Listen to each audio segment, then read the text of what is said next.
Welcome back to the deep dive. Our source material today is something really unique. It is. We're looking at an individual's personal data. It's a meticulously kept self-tracking journal this week in review from a software professional. Right, and it's for week 52 of 2025, which is always a tough one. It's essentially a transparent look behind the curtain. Exactly. We aren't looking at theory here. We're looking at a real-time stress test. Yeah. I mean, this person is trying to manage health, tech projects, personal discipline, All in the middle of holiday disruptions. and, critically, with some significant physical setbacks. We're talking relapsed knee pain. And this isn't just about noting what happened. It's about how to strategize when your whole system starts to fail. The data covers, everything from sleep fluctuations to GitHub pull requests. So our mission today is to pull out the actionable nuggets for you. Right, to give you a shortcut for handling your own, information overload or recovery periods. Yeah. What this journal really provides is a framework for disciplined self-management. And the biggest takeaway is this: progress doesn't always look like a straight line. Not at all. Sometimes you need deliberate regression, you need rest, and you need to triage your priorities. And that is exactly what we see happening here. Health is the foundation. So let's start exactly there, at the foundation of health. The source notes that average sleep was stable, 6.43 hours. Same as the week before. But the quality and, more importantly, the timing completely broke down. This wasn't a sustainable pattern at all. And what's fascinating is the root cause diagnosis. This is key for anyone trying to fix a complex problem. It wasn't just staying up late for fun. No.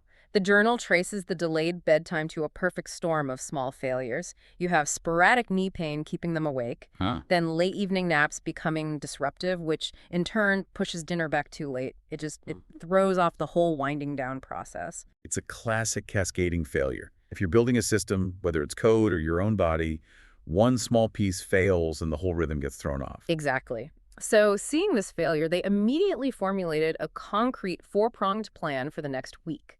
And that's the difference, right, between just tracking and actually managing. That's it. So management defines the solution, and their plan has 4 anchors.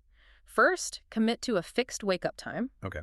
Second, use a small dose of melatonin a couple of hours before bed to sort of pull that bedtime earlier. Makes sense. Third, shift dinner sharply to 6 p.m. And fourth, replace those disruptive naps with something like focused meditation. That fixed wake time strategy always stands out to me. Why anchor the start of the day instead of just, forcing yourself into bed at 10? It's the difference between pushing a behavior and regulating a system. Your body's internal clock, your circadian rhythm, it's far more influenced by when you get light and start your metabolism. So when you wake up and eat. Precisely. By controlling those fixed external things, the wake-up time, the 6 p.m. dinner, your body naturally generates the sleep pressure it needs to fall asleep earlier. The bedtime basically self-corrects. This focus on health obviously carries over to the next metric movement. Yeah. The daily average, 6,394 steps. Yeah, consistent with recovery goals. But it's the pattern of activity that's really interesting. It's a deliberate oscillation, high activity days, then immediate rest days. The data points are really stark. One day, they peaked at over 12,000 steps. Oh, wow. And the very next day, only 733. So that's not an accident. Not at all. This precise alternation is the strategy to prevent a relapse of the knee injury and the muscle spasms.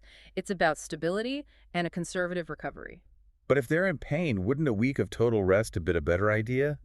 Isn't oscillating like that a bit risky? That's a great question and gets to a critical point about recovery. For a lot of these kinds of injuries, complete rest actually leads to deconditioning. It makes you weaker. And then it's even harder to get back into it. Exactly. This high-low pattern maintains muscle tone and mobility without accumulating too much stress. It's a sustainable plan, not a crash plan. I think the most valuable insight in this whole section, though, is when they stop treating the symptom. And find the root cause. Yes. Absolutely. This is the big aha moment. While they were researching walking shoes, of all things, the source discovered that the knee pain wasn't from slow running.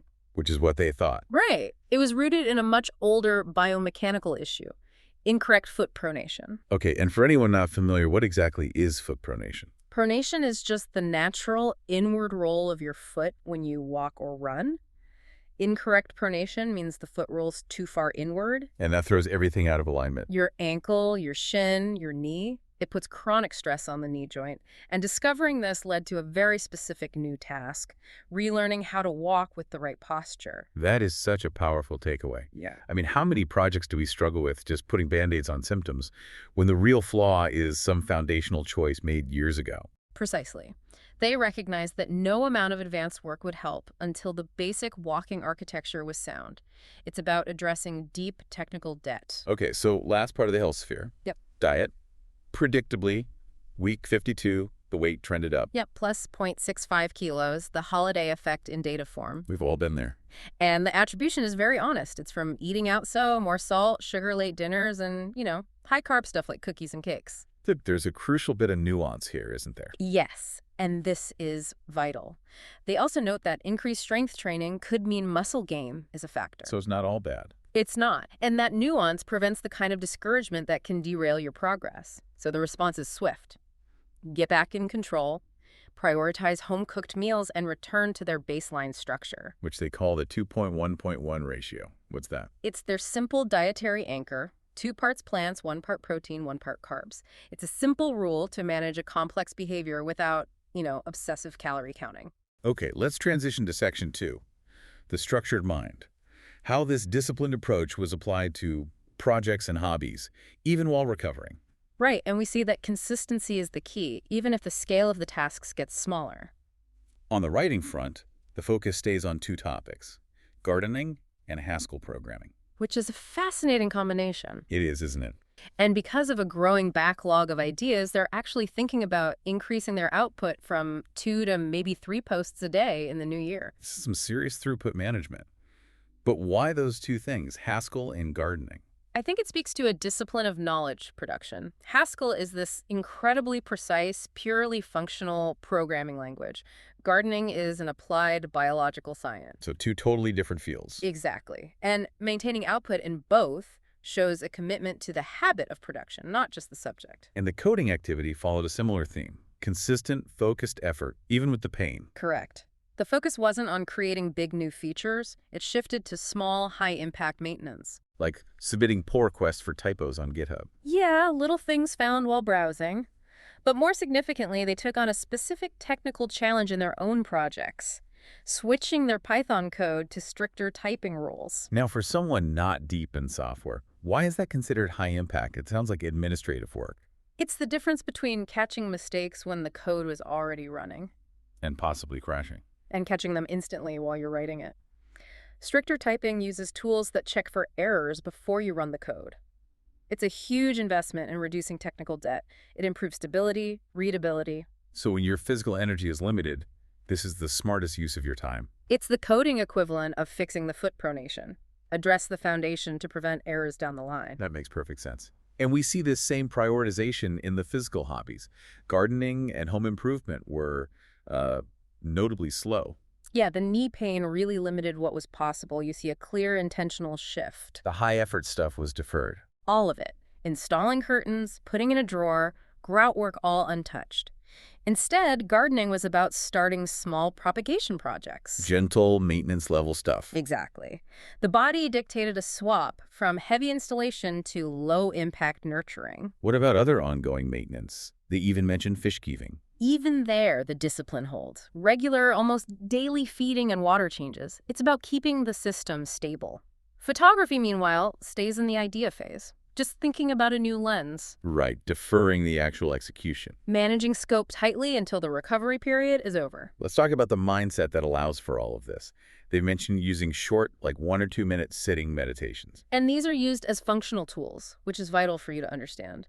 They aren't for reaching some higher plane of existence. They're used for practical things. Replacing those late evening naps or clearing that sleepiness you get after a meal. It's a method for stabilizing energy. The whole attitude is summarized in one line. Despite the lingering sporadic pains, I remain stoic as usual. What does that really mean in this context? Stoicism here isn't apathy. It's acceptance of your current limits, combined with persistent action within those limits. Okay. It means you see the pain, you accept it, but you don't let it trigger discouragement or stop all forward motion. You might not be able to run a marathon. But you can still fix typos and feed your fish. Exactly. You leverage small, certain wins to maintain momentum. So we've done a really deep dive into week 52. We've tracked sleep anchors, step counts, coding fixes, and that delicate dance between recovery and productivity. I think the biggest takeaway here is that good self-management requires two things. Meticulous data collection, sure, but also a relentless hunt for the root cause. You have to move past the symptom. Always. It wasn't enough to just see the weight gain. They had to diagnose the high salt versus the muscle gain. It wasn't enough to feel the knee pain. They had to trace it back to foot pronation. And the key to consistency is those small, anchored habits. The fixed wake-up time, the 6 p.m. dinner, those things stabilize the entire system. The source notes one final detail that I think really highlights the tension of continuous learning. They're reading fiction sporadically, but making, and I quote, no progress on the managing my 3 highs yet. Managing my 3 highs. That's a common goal, likely about health metrics.